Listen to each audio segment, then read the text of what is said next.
Hi, and welcome to Goth Gardening with Vice.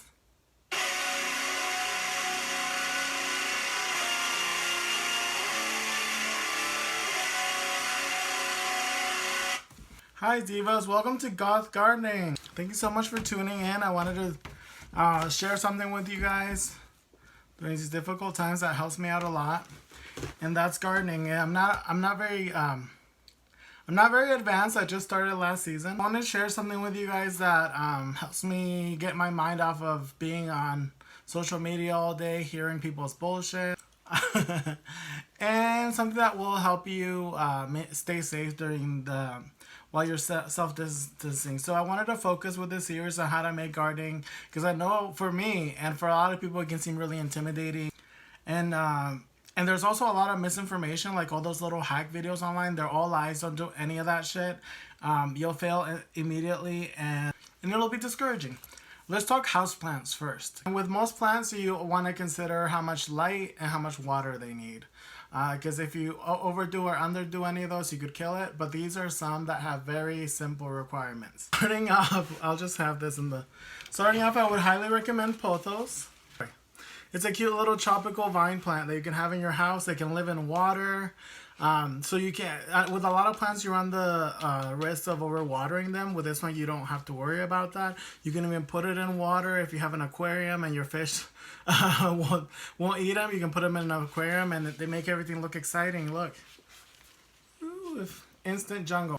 And the cool thing about this is you can cut this, put it in water, and you can get another plant. Okay, another one I would highly recommend is the a peace plant. Look how shiny these leaves are. And with this one, it's also very little requirements. It doesn't have with the pothos too, it doesn't have a lot of light requirements. It can even do fine in just artificial light as long as the light is on the whole day. Or just bright and direct light. So even if the windows are way over there, but there's still light in the room is still lit up, it'll do okay. So yay. And look how shiny it is. And if you, and then when it blooms, it's a little pretty white bloom. It's so elegant. Look how elegant this is. Another elegant one that might be more intermediate is an orchid. The cool thing about orchids is that they will bloom for a whole month straight. So that's pretty exciting. And they're actually potted in but I guess I can also talk about watering since I took this out of here. So it's inside, so it's full of little pieces of wood because in nature it lives in tree trunks. And so you water it and the water comes out the bottom, and that's how you want to water everything. You want it to water thoroughly so that all the roots can absorb all the water. And that's pretty much it. And this one is also really sensitive to light, so you want to have it somewhere where there's no direct sunlight. This one you just have to make sure that it's always wet. So I'm always feeling it up.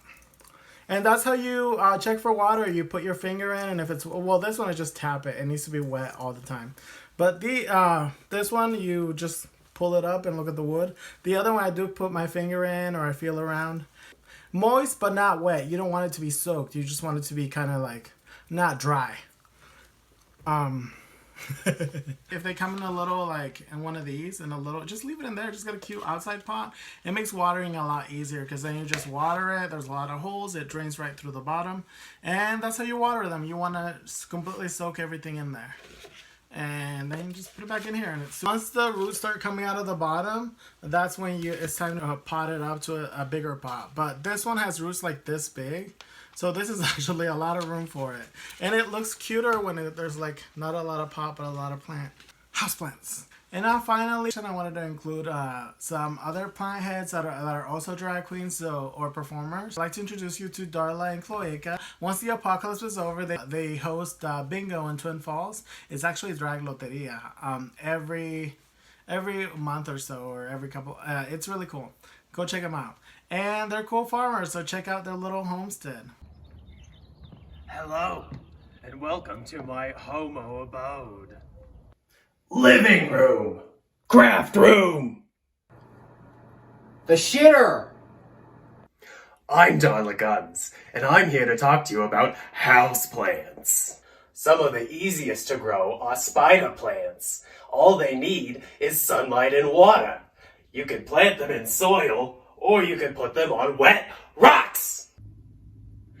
Here we have aloe vera. It requires little water and a well-lit room without direct sunlight, because like me, it's sensitive! I'm Cloaca, and I live here too. I'm here to talk to you about our garden. Much like myself, it's barren. This is our garden. Nothing is growing because it's fucking March. Compost. Much like a good date, it's rotting on the outside, but warm on the inside. Hey Divas, you want to know what I'm growing? I'm growing member berries. Member gigs? I member. Well, thank you guys so much, and thank you guys for tuning in. And tomorrow I'll be doing a Q&A around 2 p.m. on the balcony space. Come hang out, and I'll answer your questions.